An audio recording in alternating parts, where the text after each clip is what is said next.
concerti di Chopin, in prima fila gli occhi su di lei,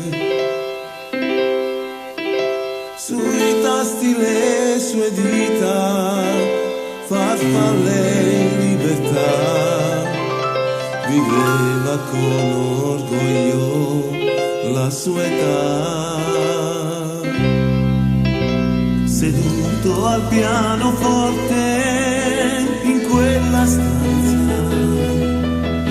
guardava la sua donna e ripassava Mozart, concerto in la minore dedicato a lei, e senza una ragione se ne andava.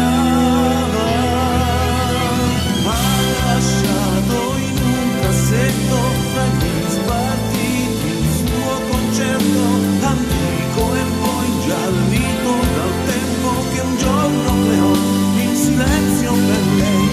Ha lasciato tutti i dischi, le foto in compagnia di artisti, la sciarpa bianca presa a Parigi e tanti ricordi comprati quando era in tournée.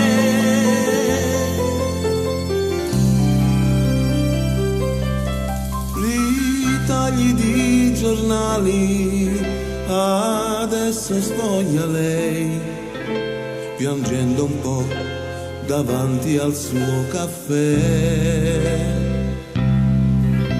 Ritornano le note del suo passato, ricorda che era bello quando lui suonava, concerto in la minore dedicato a lei, e senza una ragione se ne andava. Ha lasciato in un cassetto tra gli spartiti il suo concerto antico e poi ingiallito dal tempo che il giorno creò in silenzio per lei.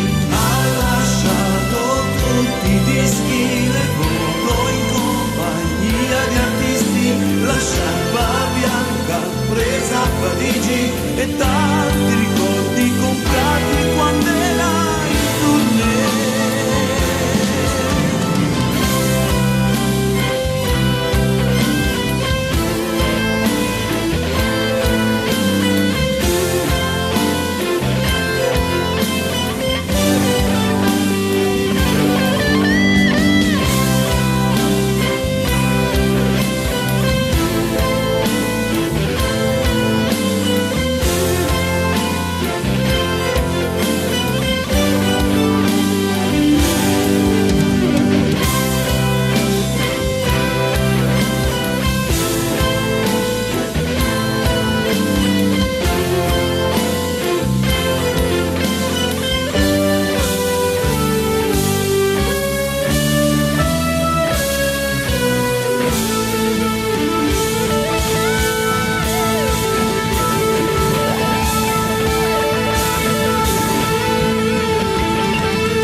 Grande concerto!